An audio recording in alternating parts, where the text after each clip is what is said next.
morning, everybody. It is May 5th. It's a Wednesday, 2021, 10 a.m. in the morning. Yay, first hump day of the month. Okay, today we are going to talk about a movie we saw 2 weeks ago. Uh, Actually, the day before Mortal Kombat. Um, it was finally released here in the States. The original release date was October 16th, 2020 in Japan. We are talking about the sequel to the hit Demon Slayer. Um, and I want to do the uh, it is the Demon Slayer Mugen Train movie. Uh, It picked right up where the first season ended, yeah, no, it literally did, everybody. literally. Um, so I mean, if you went and saw it and you have not seen any Demon Slayer, you'll enjoy it, but you would be lost in a slight sense. Oh yeah. Um, I've heard some people talk about this. Oh, they shouldn't have put this in the movie. It should have just been in the series. I heard a couple reviews about that, and I'm sitting there like, I felt like I have to admit, on some of the things I would like to see more, but it was perfect the way it was in my opinion. Um, of course, everybody we It would not have flowed as good either if they had chopped it up and put it into 6 or 7 pieces. no, it wouldn't have. Um, I'm gonna go ahead and tell everybody real quick. We saw it in the original Japanese dub now or subtitles. We would prefer to see it in English. That's just us. We like both, but we like to support the English voice actors over here. I will sit there and say, because both casts, Japanese and English, do a good job. Oh yeah. Um, but unfortunately, over here, there are a bunch of what I like to call dub snobs over here where we are because they find out you listen to dub. I mean, they get all, you're not a true anime fan. Gatekeepers is what we call them. What? I'm just laughing. Oh, come on. How many arguments did we have? We've walked away from. Oh, I know. All right. So it follows. Purists. Yeah. So it follows up everybody with the story for our four main characters. Um, Tanjiro Kamamoto, his who is the he's a student of the water breathing style. And he's trying to save his little sister who got turned into a demon. Nezuko Kamado. They're yeah, she's a demon. I mean, literally. That's just the best way to explain it. Demon And who's he has her halfway under control. well, she's regaining her humanity. Yeah. Um, then you have Inosuke Hashibara, who wears a boar head and um, is a student of the beast breathing style. Yeah. He's more animalistic in his fighting style, but it works for him though. And then you have Zenitsu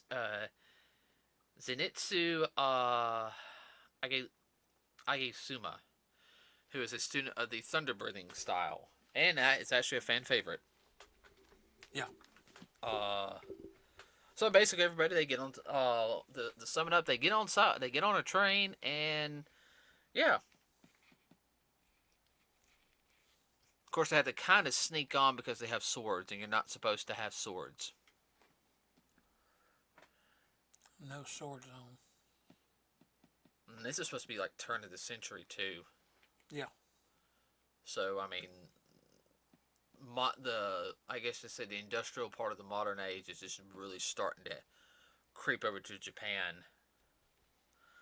Um, and of course you have your character for the movie. Uh,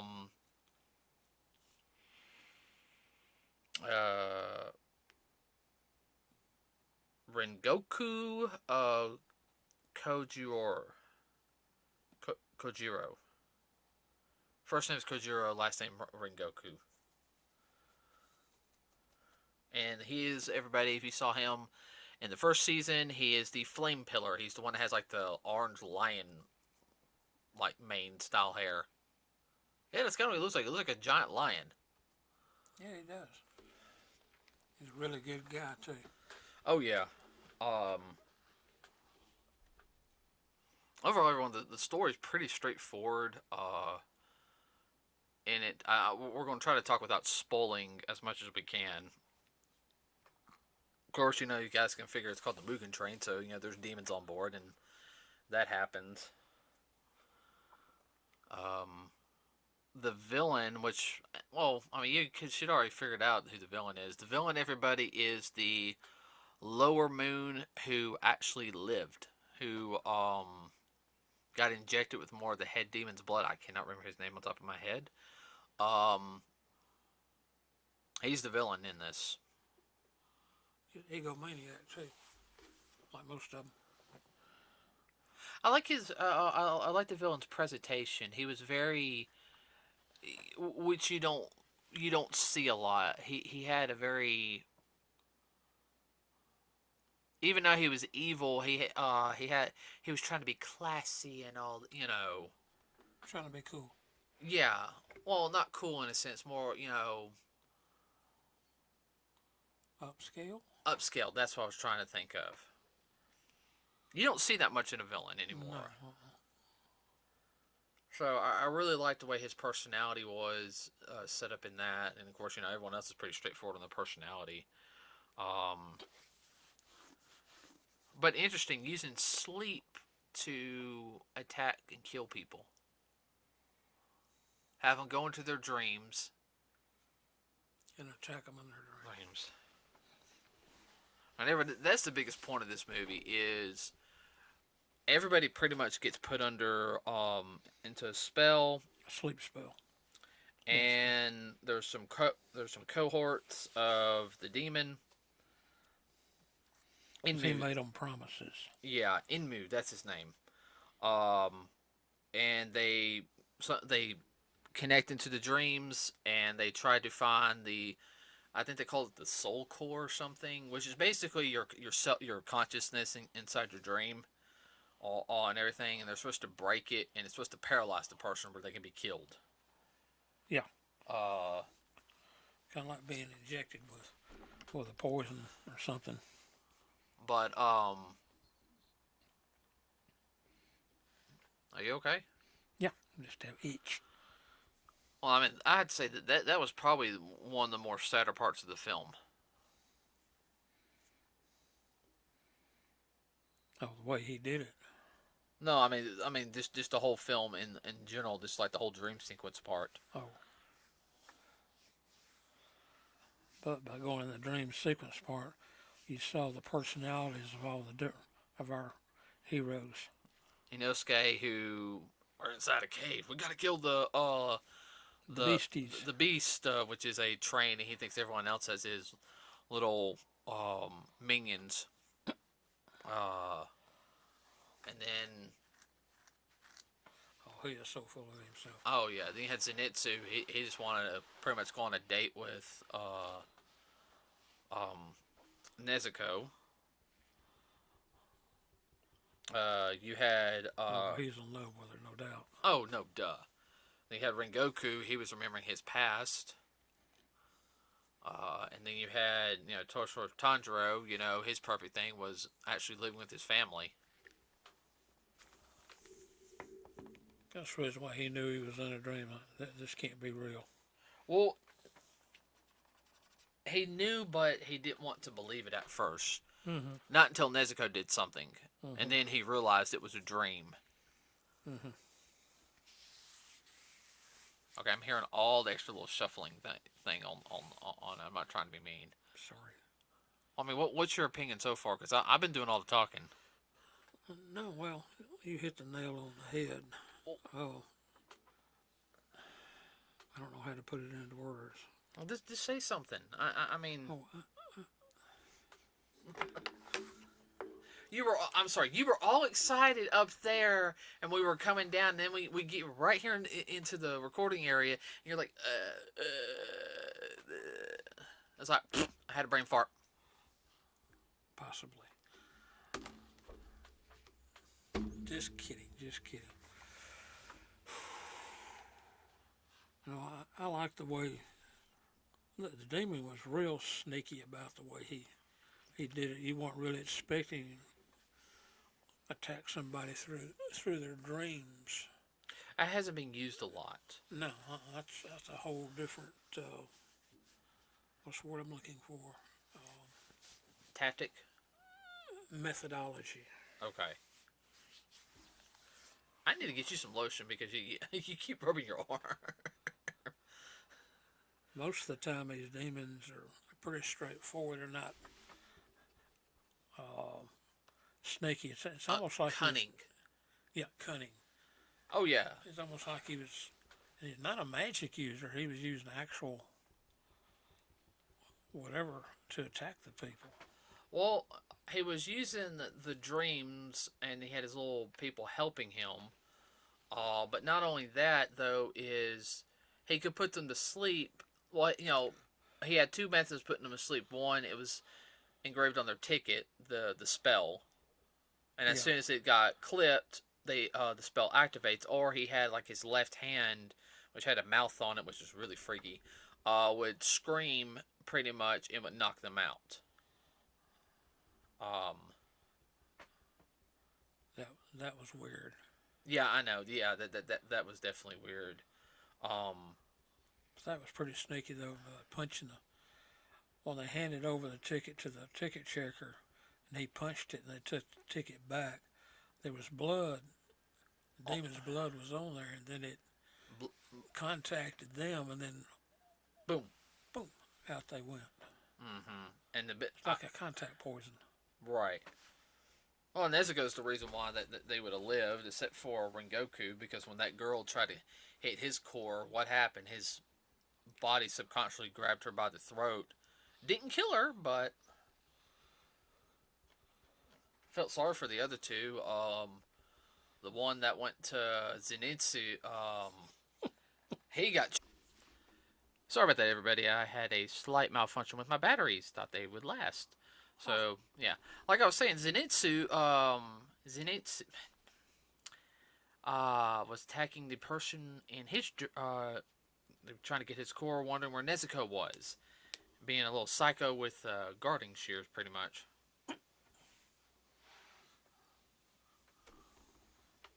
And, of course, Tanjiro's, his was just peaceful. That was really strange. Uh-huh. That was cool, though. Yeah, it was like just a sunset or just a... No. No, it wasn't a sunset, Dad. Continue, I'm sorry. Well, not a sunset, but like looking out over a peaceful lake. Yeah. It was so still, still and calm, like his soul was in control. He wouldn't run around like a idiot. He was a bit acting like an idiot earlier, because when they saw how strong Rengoku was, they wanted, can you teach us to be this strong? And he pretty much, okay, you three are my disciples now. I mean, no ifs, ands, or buts about it. It's like, okay. I will teach you what I can. I'd say that I think that's one of the more likable things. He was strong in the movie. They all were strong in the movie. But Rengoku very much was a powerhouse in the film, but he wasn't arrogant at all. No, he was humble. I think that's one thing, because usually when you have somebody that strong, they're usually not like that. But he didn't seem to have a lot of personal issues. He just wanted to protect people. Yeah, he's pretty straightforward. Yeah. I mean, he was strong, and he knew he was, and he was raised to protect the weak. I think one of the quotes from the movie was, the strong are born to protect the weak, so the weak can become stronger to protect the weak, or something like that. It was basically the strong were meant to protect the weak so they could become strong. The best I can remember it. Yeah. I'll say the animation though, the whole entire film Well, was that was top notch, oh and the color just jumped off the screen at you. oh man, you know, getting to more of that aspect. I mean, the voice acting was good, was fine. I didn't have a problem with the filmography of it. I usually don't when it comes to anime, and you know, I'm real crucial on certain things. Uh,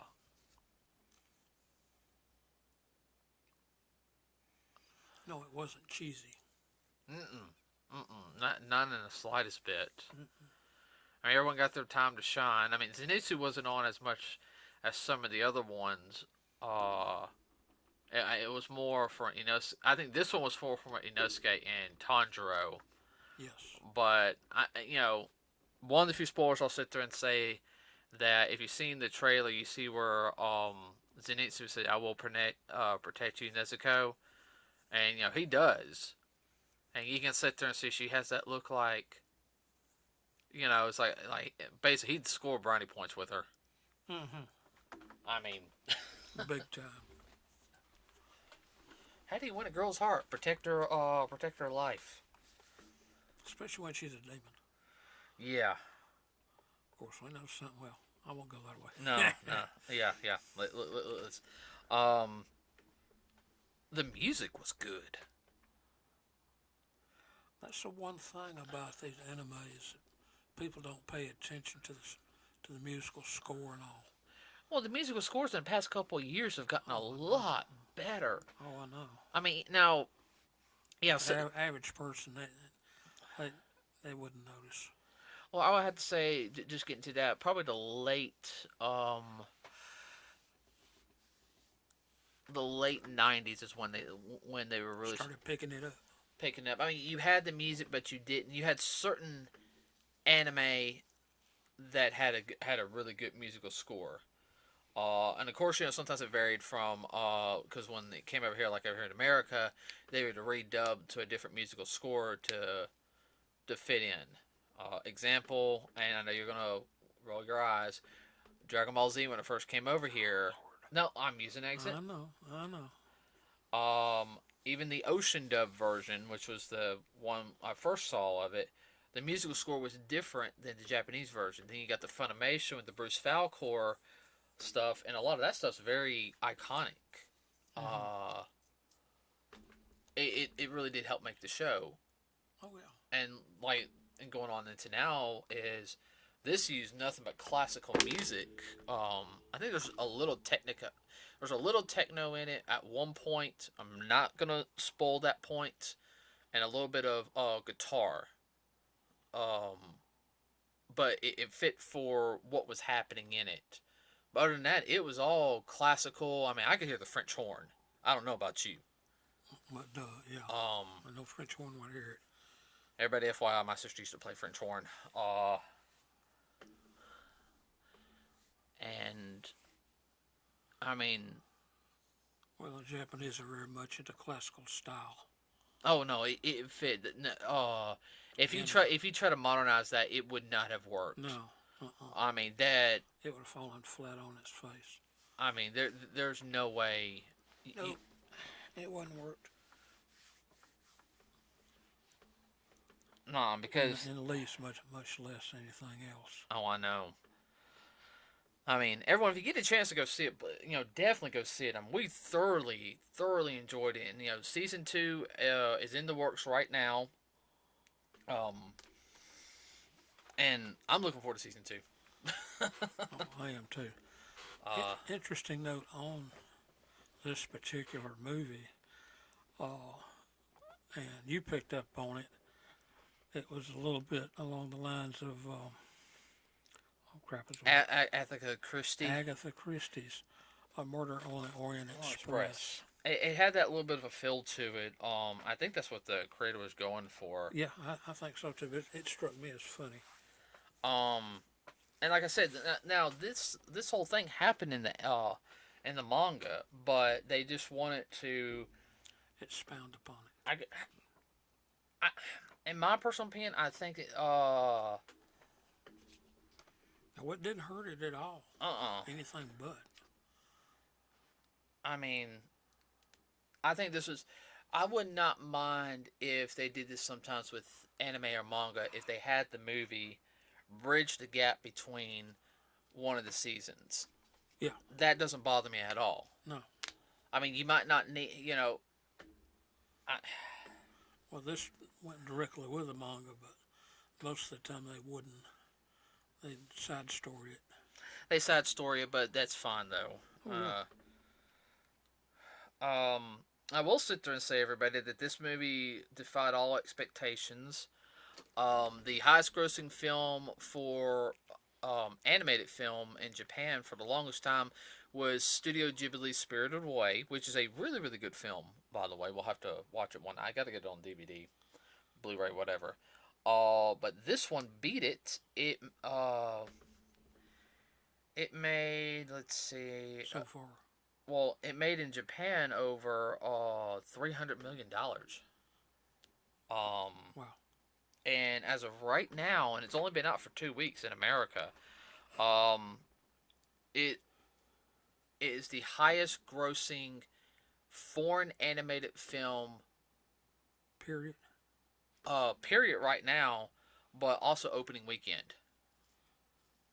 Yeah, it showed very limitedly.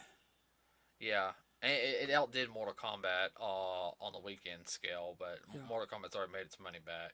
Yeah. Right now, it's on turning to make over $500 million. It's right now at Half a bill. yeah. Right now, it's at $469.1 million. As of right now.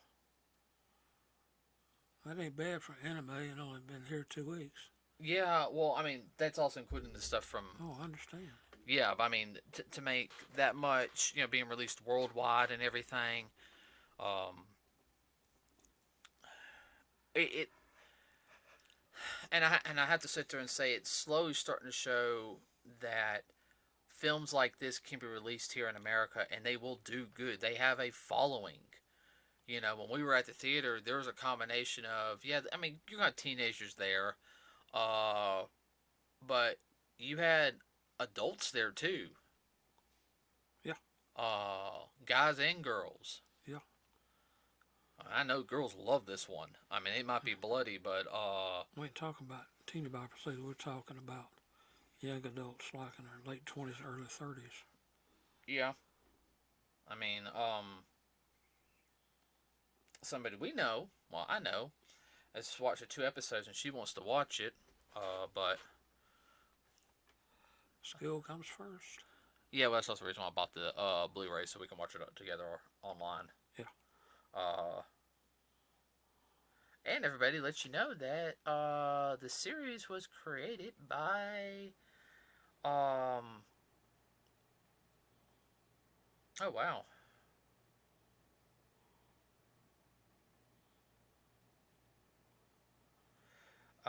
Nobody knows. I don't think nobody knows what they look like. The author's name is Kohoharu Gotuki. 31 years old. Never revealed if they were a boy or girl. Shonen Jump went ahead and disclosed that she is a woman. Okay. I think they did that also to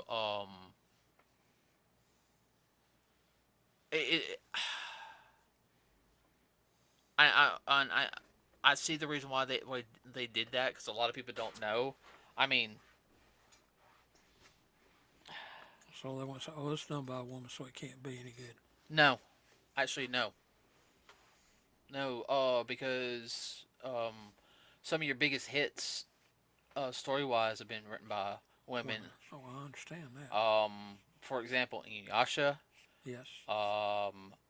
Full Metal Alchemist. Yes. And so, I understand why Shonen Jump said that. It was to help get more people hyped. Wow, because usually something like this wouldn't be. No offense to any of our female audience members, would normally be created like this. And I guess that's the whole thing is though is the story is so good, and they're using it as a marketing point to get more people attracted to it. Well, wait a minute, there's a female writer that did this. Oh, I got to check this out. Is this good? Also at the same thing. Oh, maybe I was I understand. Being one of those. It's a marketing ploy. Personally, I don't care. I don't care if it's a boy or girl. A good story is a good story. It's a good story. I just want to say, the creator of Inuyasha, if she ever comes here to America, and also on this side of the country, that would be the only convention we go to because I'm gonna get so much stuff signed by her. I have to go to the bank to get a loan. Oh, I know. Come on, you be right there with me. Yeah, somebody's got to carry all the junk. Yeah, I had to get her some of my text saga we made. But everyone, if you get a chance, go see the film. It is really, really good. You can find the Blu-ray series online because I think they only sold it in Blu-ray. Yeah. You will not be disappointed. You will not be disappointed at all. It will cost about $50 for 13 episodes. So I got this. I got the whole entire series this past week. It cost me just a little under $100.